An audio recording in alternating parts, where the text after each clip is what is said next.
आते, अपने जैसा हमको बनाने, अपने जैसा हमको बनाने, मीठी मुरली रोज सुनाते।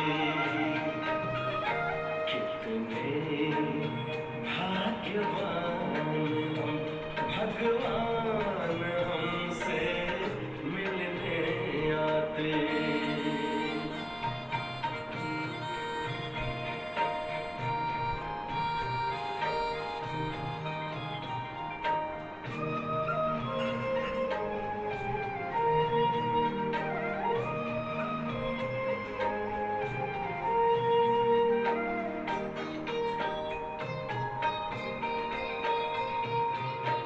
अनजान थे, अज्ञानी थे, फिर भी था हमें बड़ा अभिमान। पहचान दिया कौन है हम, देकर आदि अंत का ज्ञान। कर्म को सुकर्म बनाने, कर्म को सुकर्म बनाने, शुभ सोचना हमको सिखाते।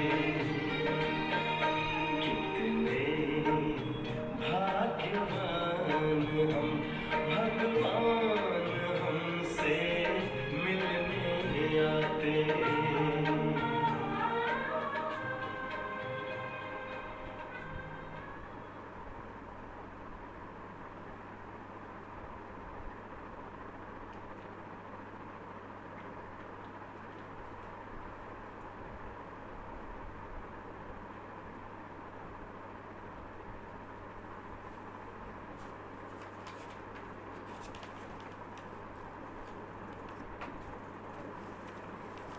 ओम शांति।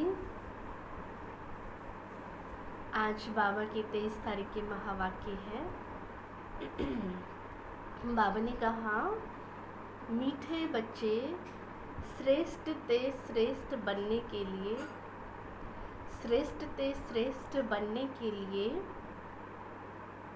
स्वयं भगवान तुम्हें श्रेष्ठ मत दे रहे हैं। क्योंकि बाबा ही हैं जो हमें क्या बनाते हैं, श्रेष्ठ ते श्रेष्ठ बनाते हैं और मत देते हैं, जिस पर चलकर हम क्या बनते हैं, श्रेष्ठ ते श्रेष्ठ। तो जिससे तुम नरकवासी से स्वर्गवासी बन जाते हो।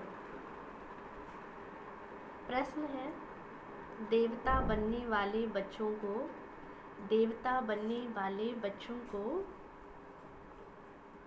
विशेष किन बातों का ध्यान रखना है। जो देवता बनने वाले बच्चे हैं उनको बाबा ने कहा कि विशेष किन बातों का ध्यान रखना है। किन बातों का रखना है? उत्तर है, कभी कोई बात में रूठना नहीं है। कुछ भी हो जाए, लेकिन बाबा ने कहा कोई भी बातों में रूठना नहीं। शक्ल मुर्दे जैसी नहीं रखनी है। बाबा कहते कोई जरा जरा से बात में क्या हो जाते हैं, बिल्कुल मुरझा जाते हैं। तो बाबा कहते जो शक्ल है वो बिल्कुल मुर्दे जैसी नहीं करनी है, किसी को भी दुख नहीं देना है। देवता बनना है तो मुख से सदैव क्या निकले? बाप ने कहा फूल ही निकले। अगर कांटे व पत्थर निकलते हैं तो पत्थर के पत्थर ठहरे। अगर कांटे ही निकलते रहे, बाबा कहते आसुरी वाले ही गुण हमारे में रहे, पुराने संस्कार ही रहे, अगर वही घड़ी घड़ी बाबा कहते हैं, अगर हम रिपीट करते रहते हैं, हम कहते हैं कि बाबा हम नहीं करेंगे आगे से ऐसा, क्योंकि हम देवता बनने वाले हैं, तो इसलिए बाबा कहते हैं कभी भी मुख से पत्थर नहीं निकले, गुण बहुत अच्छे धारण करने हैं। यहाँ ही सर्व गुण संपन्न बनना है।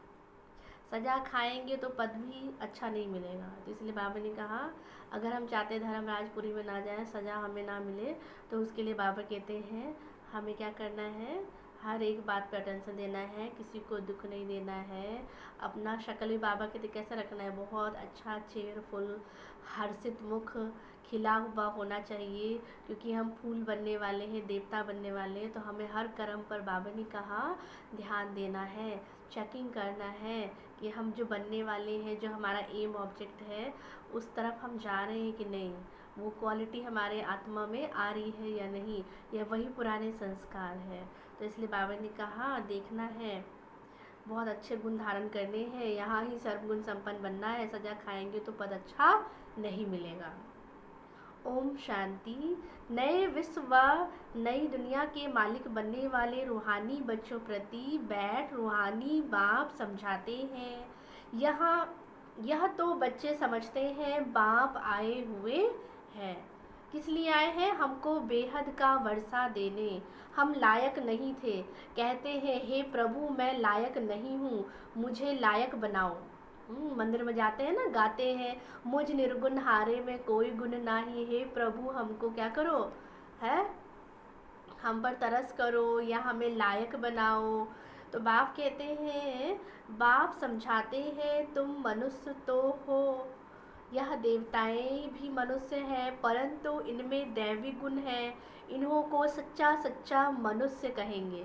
क्योंकि देवता माना ही क्या है, जो दैवी गुण है, जो अच्छी क्वालिटी है, क्वालिटी से ही हम ऊंच देवी देवता बनते हैं ना।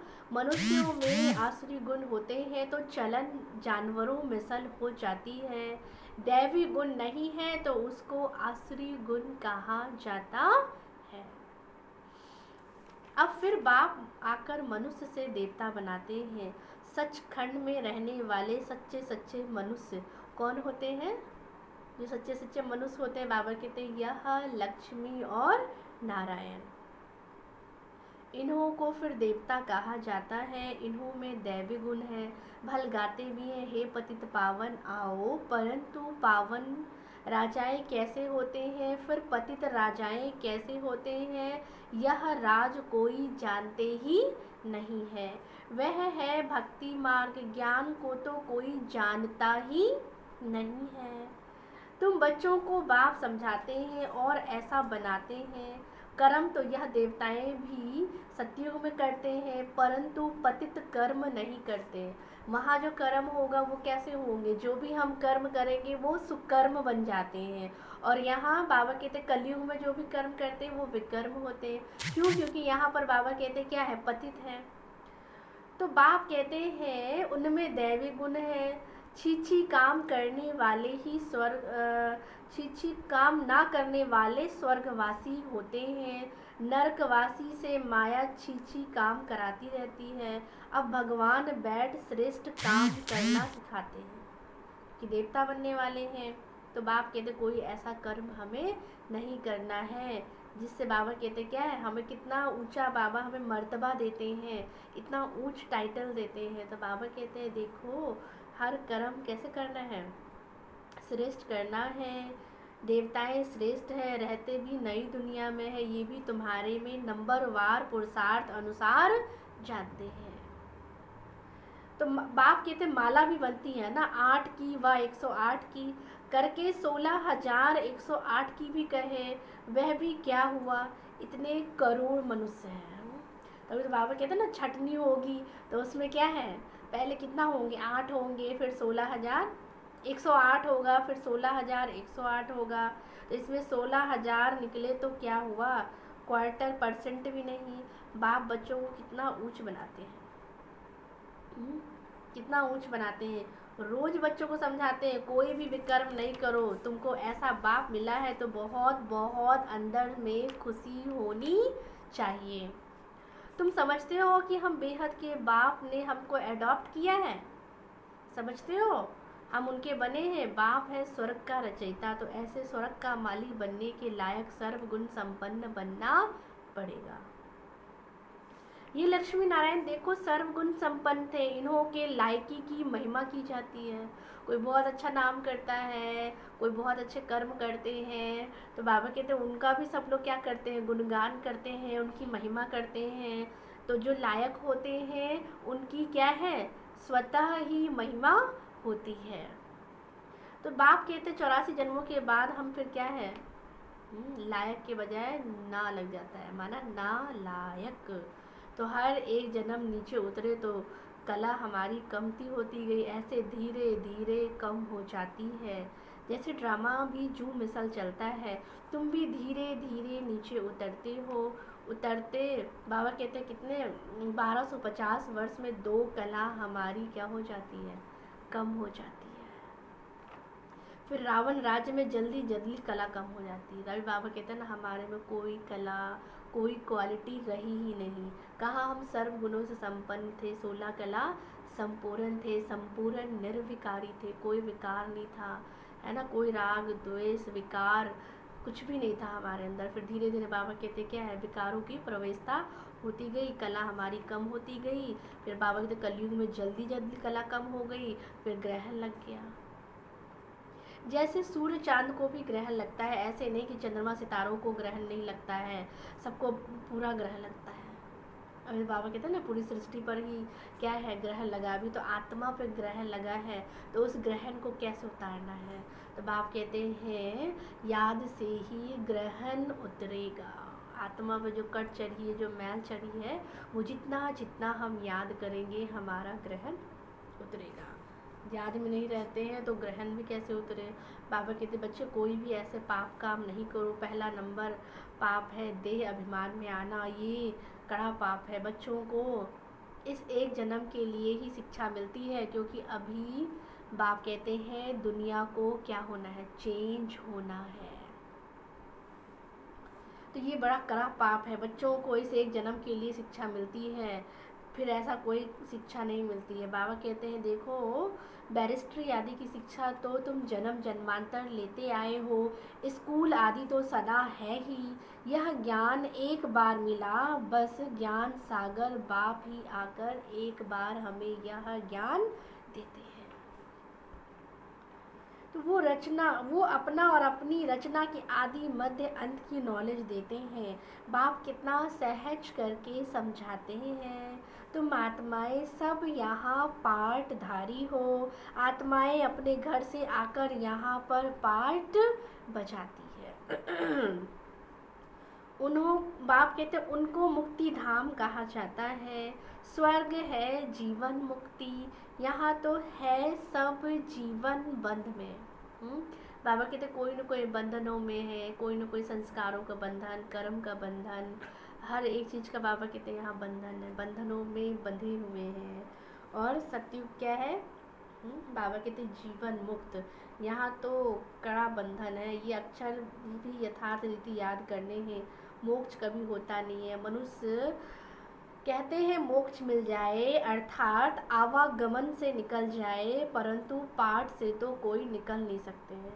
कोई करके बाबा कहते हैं अपने को क्या करते हैं, बाबा कहते हैं देखो सुसाइड भी कर लेते हैं। कोई बहुत दिक्कत में है तो बाबा कहते हैं लोग कैसे कैसे कदम उठा लेते हैं। क्यों? क्योंकि आत्मा में अभी वो ताकत ही नहीं रही है जो कोई भी परिस्थिति आ जाए, कोई सिचुएशन आ जाए तो वो उसको क्या कर सके, हैंडल कर सके। तो इसलिए बाबा कहते हैं ताकत ही नहीं है। यह आदि बना बनाया क्या है, खेल है। कोई आवागमन से चाहे छूट जाए, परंतु ऐसा नहीं है।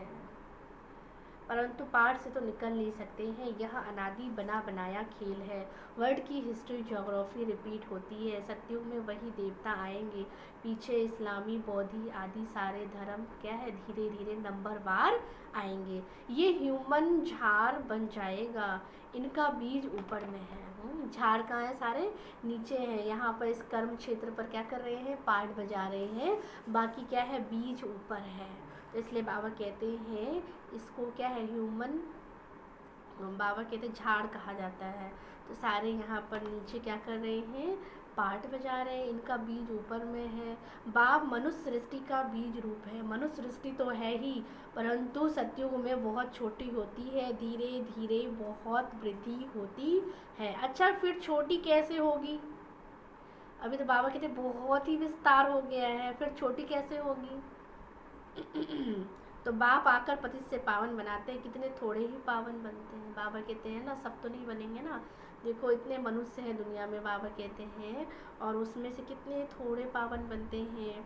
तो इसलिए कहा जाता है कोटों में कोई निकलते हैं, आधा कल्प बहुत थोड़े होते हैं। आधा कल्प में कितनी वृद्धि होती है, तो सबसे जास्ती संप्रदाय उन देवताओं की होनी चाहिए, क्योंकि पहले पहले यहाँ आते हैं परंतु और धर्मों में चले जाते हैं, क्योंकि बाप को ही सब भूल गए हैं।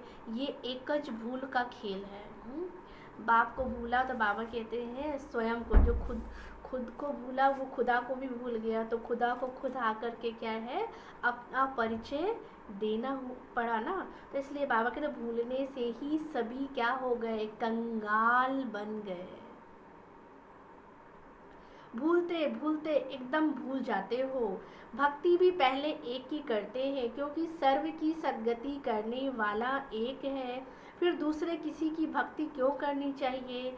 इन लक्ष्मी नारायण को भी बनाने वाला तो शिव है ना, कृष्ण बनाने वाला कैसे होगा। बाबा कहते कृष्ण को भी बनाने वाला वो कौन है, वो बाप ही है ना। तो ये तो हो नहीं सकता है, राजयोग सिखलाने वाला कृष्ण कैसे होगा, वह है ही सतयुग का प्रिंस।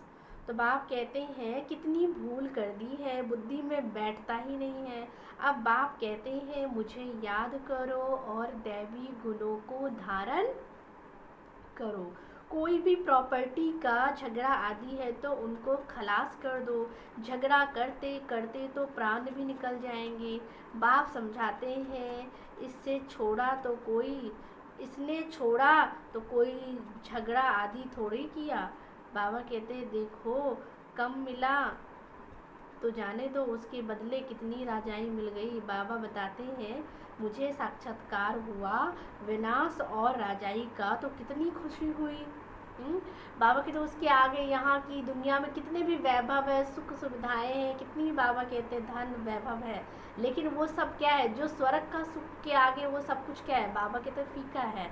जैसे बाबा को भी साक्षात्कार हुआ तो बाबा को भी कितना नशा चढ़ा कि ये सारी दुनिया में क्या है, ये सारी गदाई क्या है, ये आज है कल नहीं होगा। जब हमें राजाई मिल रहा है वो भी अविनाशी मिल रहा है, तो उसके लिए कितनी मेहनत करनी चाहिए, कितनी खुशी भी होनी चाहिए। अरे हमको तो विश्व की बादशाही मिलती है, तो ये सब क्या है, कुछ भी नहीं। ऐसे थोड़ी कोई भूख मरेंगे, बिगर पैसे वाले भी पेट तो भरते हैं ना। मम्मा ने कुछ लाया क्या, बाबा कहते हैं मम्मा जब आई इस यज्ञ में तो क्या लाई, कुछ भी नहीं लाई। और देखो गुणों में कितनी क्या है, श्रेष्ठ बनी, कितनी महान बनी, कितनी ऊंची बनी, कितना पुरुषार्थ किया। तो बाबा कहते हैं मम्मा क्या लाई, कुछ लाई, कितना मम्मा को याद करते हैं। बाप कहते हैं याद करते हो ये तो ठीक है, परंतु अभी मम्मा के नाम रूप को याद नहीं करना है ना। मम्मा के माना नाम रूप को नहीं याद करना है, हाँ, लेकिन जो उनमें जो क्वालिटी थी, जो विशेषता थी, वो हमें क्या करना है, अपनाना है। हमको भी उन जैसी धारणा करनी है। हमें मम्मा बाबा को फॉलो करना है। बाबा कहते हैं ब्रदर्स सिस्टर्स में तो कुछ भी कमियां भी हो सकती है, तभी तो बाबा कहते हैं हमेशा फॉलो फादर। किसको फॉलो करना है, बाप को। अगर किसी में गुण है तो बाबा कहते हैं भाई बहनों को भी हम फॉलो कर सकते हैं, लेकिन नहीं तो मम्मा और बाबा को फॉलो करना है। हमको भी उन जैसी धारणा करनी है, हम भी मम्मा जैसे अच्छा बनकर गद्दी लायक बने। सिर्फ मम्मा की महिमा करने से थोड़े ही हो जाएंगे कि हाँ मम्मा कितनी गुणवान थी, कितनी महान थी, कितना ज्ञान क्या है, ज्ञान वीणा वादनी थी, है ज्ञान में कितनी तीखी थी, तो योग में। तो अब बाप कहते हैं सिर्फ महिमा नहीं करना, लेकिन उनके समान बनना है। बाप तो कहते हैं माँ में कम याद करो, याद की यात्रा में रहना है। मम्मा जैसा ज्ञान सुनाना है। ज्ञान भी कैसे सुनाना है, मम्मा जैसे। मम्मा की महिमा का सबूत तब हो जब तुम भी ऐसे महिमा लायक बनकर दिखाओ। सिर्फ मम्मा मम्मा कहने से पेट नहीं भरेगा, और ही पेट पीठ से लग जाएगा। सिर्फ बाबा कहते गुण नहीं गाना है, लेकिन उनके जैसा हमें गुणवान बनना है। तो बाप कहते बलिहारी उस एक की है, युक्ति रचनी चाहिए। बाप कहते हैं सर्विस करने की। सदैव मुख से फूल निकले। अगर कांटे पत्थर निकलते हैं तो पत्थर के पत्थर ही ठहरे ना। गुण बहुत अच्छे धारण करने, तुमको यहाँ सर्व गुण संपन्न बनना है। सजा खाएंगे तो पद अच्छा नहीं मिलेगा। यहाँ बच्चे आते हैं बाप से डायरेक्ट सुनने। यहाँ ताज़ा ताज़ा नशा बाबा चढ़ाते हैं। सेंटर पर नशा चढ़ता है, फिर घर गए मित्र संबंधी आदि देखे तो सब खलास। जब सन्मुख आते हैं सुनते हैं, याद में बैठते हो तो बाबा कहते कितना नशा चढ़ता है, कितना उमंग गुस्सा आता है कि बस अभी हम करके दिखाएंगे, बाबा कुछ भी हो जाए हैं। फिर बाबा कहते जब बच्चे यहाँ से घर जाते हैं तो उनका उमंग गुस्सा क्या हो जाता है, उतना नहीं रहता है जितना उस टाइम सुनते वक्त रहता है। तो यहाँ तुम समझते हो हम बाबा के परिवार में बैठे हैं, वहाँ आसुरी परिवार होता है, एक चलता है एक नहीं चलता है। आसुरी परिवार होता है तो कुछ न कुछ खिटपिट होता है, फिर ज्ञान का जो नशा चढ़ा होता है वो भी बाबा कहते क्या हो जाता है, उतर जाता है। वहाँ जाने से कीचड़ पट्टी में जाकर पड़ते हो। यहाँ तो तुमको बाप कभी भी भूलना नहीं चाहिए। दुनिया में सच्ची शांति किसको मिल ना सके, पवित्रता सुख शांति संपत्ति सिवाय बाप के और तुमको कोई दे नहीं सकते। ऐसे नहीं कि बाप आशीर्वाद करते हैं आयुष्मान भव पुत्रवान भव, नहीं, आशीर्वाद से कुछ नहीं मिलता है। पहले भी लोग आशीर्वाद देते थे तो क्या करते थे, कमंडल में पानी भरते थे और वो उसमें क्या है, उनकी जो वाइब्रेशंस थी, जो उनका जो तपस्या था, जो उनका तप था, तो उसमें पानी में ऐसे भर जाता था जो वो किसी को अगर वो किसी पे छिड़काव कर देते थे तो क्या कहते थे, अगर वो किसी को आशीर्वाद दे देते थे छिड़काव करके पानी का तो वो चीज़ लग जाता था, जैसे कि वो आशीर्वाद प्राप्त हो गई। और अगर किसी को उन्होंने क्या है श्राप दे दिया तो वो भी लग जाता था। तो वो जो हम तप करते थे तो उस तप से ही वो चीज़ क्या है, हमारे बोल में हमारे शब्दों में इतना प्रकम्पन था, इतनी शक्ति थी, जो हम कहते थे वो क्या हो जाता था, वो सिद्ध हो जाता था। अभी क्यों नहीं होती है? तो बाबा कहते हैं देखो आज आशीर्वाद देते हैं, इसलिए बाबा कहते हैं यहाँ कहना नहीं है लेकिन हमें बनना है, ऐसे हमें बनना है, हमारे बोल ही ऐसे हो जाए जब हम किसी को बोले तो वो चीज़ क्या है उनको मिले। इसीलिए बाबा कहते हैं ना सोच समझ के हमें किसी को बोलना है। कई बार हम गुस्से में किसी कुछ कह देते हैं तो बाबा कहते हैं ब्राह्मणों को तो हर चीज़ हर बोल पर क्या होना चाहिए, अटेंशन होना चाहिए, सोच के बोलना है कि हम जैसा बोल रहे हैं वैसा अगर हो जाए तो। इसलिए हमें हमेशा ही पॉजिटिव ही सोचना है, किसी को देना भी है तो पॉजिटिव ही देना है। सन्यासी आदि भी बाबा कहते हैं देखो आशीर्वाद नहीं कर सकते, आज आशीर्वाद देते हैं कल खुद ही बाबा कहते हैं मर जाते हैं। पोप भी देखो कितने होकर गए, गुरु लोगों की गद्दी चलती है, छोटेपन में भी गुरु मर जाते हैं फिर दूसरा कर लेते हैं, यहाँ छोटे चेले को गुरु बना देते हैं। ये तो बाप दादा देने वाला है आशीर्वाद, हम पे कृपा करने वाला जो है वो बाप दादा है। ऐसे नहीं कहना चाहिए हम सिर्फ बाबा को देते हैं। बाप कहते हैं मैं तो निराकार हूँ, यहाँ तो बाप दादा है देने वाला, ये लेकर क्या करेंगे, बाप तो निराकार है ना, लेंगे साकार। ये भी समझने की बात है, ऐसा कभी नहीं कहना चाहिए हम सिर्फ बाबा को देते हैं, नहीं, हमने सिर्फ बाबा से पदम लिया है जितना हमने क्या है लिया है उसके एवज में हम बाबा को क्या देते हैं। बाबा कहते कुछ भी नहीं है। जो बाप देता है वो हम दे सकते हैं, कोई दे सकता है, बाबा कहते कोई भी नहीं दे सकते। तो बाबा तो तुमको अनगिनत देते हैं, शिव बाबा तो दाता है, तुम उनको देंगे कैसे? दाता को बाबा कहते हैं आप कैसे देंगे, दाता को दे सकते हैं? दाता ने ही हमें दिया है और हम कहें कि हम शिव बाबा को देते हैं तो बाबा कहते कैसे, मैंने दिया यह समझने से ही क्या हो जाता है। अगर ये भी सोचते हो कि मैंने दिया तो बाबा कहते देह अभिमान आ जाता है, हम सिर्फ बाबा से ले रहे हैं। बाबा के पास इतने ढेर बच्चे आते हैं, आकर कहते हैं प्रबंध चाहिए, तो गोया तुम देते हो अपने लिए, है ना। जैसे मधुबन में देते हैं, बाबा कहते कोई सेवा स्थान पे हम देते हैं, जहाँ पे भी हम देते हैं तो बाबा कहते वो यज्ञ में आता है, तो यज्ञ में बच्चे ही आते हैं तो बच्चे ही उसका क्या है सुविधा लेते हैं, तो इसलिए बाबा कहते हैं अपने लिए ही तो करते हो ना। अभी हम स्वर्ग बना रहे हैं तो बाबा कहते सबके सहयोग से बन रहा है, तो हर एक का कना दाना लगता है, हर एक बाबा कहते बूंद बूंद से क्या है तालाब भरता है ना। तो बाप कहते तुम अपने लिए ही करते हो, राजधानी में तुमको दे देता हूँ, देते हो तो बाबा भी आपको राजधानी में क्या करते हैं उसका एवज में दे देते हैं। तो हर एक समझे कि हम अपने लिए करते हैं, कोई ये ना समझे कि हम फलाने के लिए कर रहे हैं। बाबा कहते नहीं, हम कर रहे हैं अपने लिए, तुमको अपने से भी ऊंचा बनाता हूँ, ऐसे बाप को तुम भूल जाते हो। आधा कल्प पूज्य बाबा कहते आधा कल्प पूज्य आधा कल्प पुजारी। पूज्य बनने से तुम सुखधाम के मालिक बनते हो, फिर पुजारी बनने से दुखधाम के मालिक बन जाते हो। ये भी किसको पता नहीं है बाप कब आकर स्वर्ग की स्थापना करते हैं। इन बातों को संगम योगी ब्राह्मण ही जानते हो। बाबा इतना अच्छी रीति समझाते फिर भी बुद्धि में क्या होता है, नहीं बैठता। बाप बच्चों को समझाते हैं बच्चों को बहुत अच्छे दैवी गुण होने चाहिए, कोई से कभी रूठना नहीं है। रूठना माना क्या, नाराज होना क्या, नाराज होना माना जो बाबा कहते हैं राज को नहीं जानते हैं वही क्या हो जाते हैं, नाराज होते हैं। शक्ल ही ऐसे मुर्दे जैसे बना लेते हैं। बाबा कहते हैं अगर किसी से रूठ गए तो शक्ल ही ऐसे क्या है, मुर्दे जैसी बना देते हैं। तो बाबा कहते देखो ऐसे कोई काम कभी नहीं करो। चंडी देवी का मेला लगता है, चंडिका उनको कहते हैं जो बाप की मत पर नहीं चलते हैं।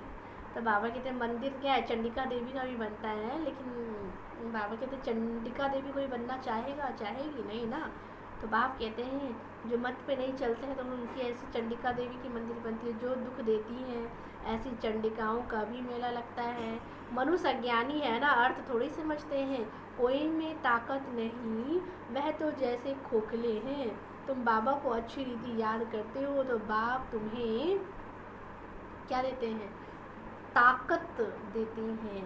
बाप से ताकत मिलती है, परंतु यहाँ रहते भी बहुतों की बुद्धि बाबा कहते हैं भटकती ही रहती है। बाबा कहते बहुतों की बुद्धि क्या होती रहती है, भटकती ही रहती है, एकाग्र होती नहीं है, शांत होती नहीं है। बाबा के सन्मुख बैठते भी हैं तो भी बुद्धि बाबा कहते भटकती है। इसलिए बाबा कहते हैं यहाँ चित्रों के सामने बैठ जाओ तो तुम्हारी बुद्धि इसमें बिजी रहेगी। गोले पर सीढ़ी पर किसको भी समझाओ, बाबा के तो गोले पे सीढ़ी पे किसी को भी क्या कर सकते हैं, हम समझा सकते हैं। तो बाप कहते बोलो सतयुग में बहुत थोड़े मनुष्य होते हैं, अभी ढेर के ढेर मनुष्य हैं। कितनी बाबा कहते पॉपुलेशन है पूरी दुनिया में। बाबा कहते हैं कितनी जनसंख्या है। अब बाप कहते हैं मैं ब्रह्मा के द्वारा नई दुनिया की स्थापना करता हूँ, पुरानी दुनिया का विनाश करता हूँ। ऐसे ऐसे बैठ प्रैक्टिस करनी चाहिए। अपना मुख आप ही खोल सकते हैं, अंदर में जो चलता है वो बाहर में निकलना चाहिए। गूंगे तो नहीं हो ना। बाबा कहते हैं अगर मंथन ही नहीं करेंगे अंदर में कोई पॉइंट्स आएगा नहीं। विचार सागर मंथन करेंगे तो चलेगा तो बाबा कहते हैं अंदर चलता है तो बाहर भी हम बोल सकते हैं। तो बाबा कहते बोलेंगे तो क्या है, आदत पड़ जाएगी। घर में रड़ियाँ मारने के लिए मुख खुलता है। घर में बाबा कहते कोई बात होती है तो कितना मुख खुलता है, कोई लड़ाई झगड़े की बात हो जाए तो कितना मुख खुलता है। ज्ञान सुनाने के लिए नहीं खुलता है। चित्र तो सबको मिल सकते हैं। हिम्मत रखनी चाहिए, अपने घर का कल्याण करें। हिम्मत रखना है कि अपने घर का हम क्या करें, कल्याण करें। अपना कमरा चित्रों से सजा दो। क्या कह रहे बाबा, हर एक घर में जो बाबा के बच्चे हैं, जो ब्राह्मण हैं, तो उनके पास कोई ना कोई बाबा कहते चित्र ऐसा हो, चित्र मतलब मुख्य हो, 2-4 चित्र हो। बाबा कहते जैसे गोला है, झाड़ है, सीढ़ी है, तो बिजी रहे। घर में अगर चित्र लगा होगा, कोई भी मेंबर आएंगे आपके घर तो आप उनकी सेवा कर सकते हो। तो ये जैसे तुम्हारी लाइब्रेरी हो जाएगी। दूसरों का कल्याण करने के लिए चित्र आदि भी लगा देना चाहिए। जो यहाँ आए उनको समझाओ, तुम बहुत सर्विस कर सकते हो, थोड़ा भी सुना तो प्रजा बन जाएगा। बाबा इतनी ऊंची उन्नति की युक्तियाँ बतलाते हैं। बाप को याद करो तो तुम्हारे सब विकर्म विनाश हो जाएंगे। बाकी गंगा में जाकर एकदम डूब जाओ तो भी विकर्म विनाश नहीं होगा। क्या कह रहे बाबा, गंगा में जाकर चाहे हम पूरा ही डुबकी लगा ले, पूरा ही बाबा कहते डूब जाओ तो भी बाबा कहते हैं हमारे विकर्म विनाश नहीं होंगे। यह सब ब्लाइंड फेथ है। अभी तक हम चारों तरफ गए, गंगा स्नान किया, तीर्थ यात्राएं करी, गंगा स्नान कर कर के बाबा कहते हैं कोई पावन बन गए क्या? अगर पावन बन गए होते तो आज इतने पतित तो होते ही नहीं, आज इतना कोई पापी होता ही नहीं। जितने भी पापी होते, जो भी होते, उनको जाकर उसमें क्या करते, डुबकी लगवा देते। तो बाबा कहते ये सब ब्लाइंड फेथ है। हरिद्वार में तो सारे शहर का गंद आकर गंगा में ही पड़ता है। सागर में कितना गंद पड़ता है, नदियों में भी किचड़ा पड़ता है। उसमें फिर पावन कैसे बन सकते हैं? माया ने सबको बेसमझ बना दिया है, बेसमझ बना दिया है। बाप बच्चों को ही कहते हैं मुझे याद करो, तुम्हारी आत्मा बुलाती है, हे पतित पावन आओ। वो तुम्हारे शरीर वह तुम्हारे शरीर का अलौकिक बाप है। पतित पावन एक ही है। अभी हम उस पावन बनाने वाले बाप को क्या करते हैं? याद करते हैं। जीवन मुक्ति दाता एक ही है, दूसरा न कोई। इतनी सहज बात का अर्थ भी कोई नहीं समझते। कितना सहज है। सर्व का सदगति दाता, मुक्ति जीवन मुक्ति दाता कौन है? वो बाप है। इतना भी अगर बाबा कहते समझ जाए तो उनका क्या हो जाए? बेड़ा पार हो जाएगा। अच्छा, मीठे मीठे सीधे बच्चों प्रति माता पिता बाप दादा का याद प्यार और गुड मॉर्निंग। रूहानी बाप की रूहानी बच्चों को नमस्ते। हम रूहानी बच्चों की रूहानी बाप को नमस्ते नमस्ते नमस्ते। गुड मॉर्निंग बाबा। शुक्रिया बाबा। धारणा के लिए मुख्य सार। फर्स्ट पॉइंट, मुख से ज्ञान रतन निकालने की प्रैक्टिस करनी है ना। बार बार देखना। अगर कोई अवगुण वाले बाबा कहते हैं, कोई अपशब्द हम बोल देते हैं मुख से, तो क्या है, अगर अटेंशन रहेगा कि बाबा ने कहा है पत्थर नहीं निकालना है, तो पत्थर वाले बोल कभी नहीं निकलेगा। मुख से कभी कांटे व पत्थर नहीं निकालने हैं। अपना और घर का कल्याण करने के लिए घर में चित्र सजा देने हैं। उस पर विचार सागर मंथन कर दूसरों को समझाना है। बिजी रहना है। बाबा कहते हैं ना, हम क्या है, अपने को क्या रखे? बिजी। सेकंड पॉइंट, बाप से आशीर्वाद मांगने के बजाय उनकी श्रेष्ठ मत पर चलना है। बलिहारी शिव बाबा की है, इसलिए उन्हें ही याद करना है। यह अभिमान ना आए हमने तो बाबा को दिया, देने का कभी अभिमान ना आए। देने का अभिमान आया मीन्स क्या है? बाबा कहते हैं देह भान में आ गए हम, दिखावा किया। बाबा कहते हैं दुनिया में भी लोग दिखावा करने वाले बहुत हैं। अपना कोई भी चीज़ देते हैं तो उस पर नाम लिख देते हैं कि अरे हमने दिया है, फलाने ने दिया है। तो बाबा कहते हैं वो दिखावे से तो यही ख़त्म हो जाएगा।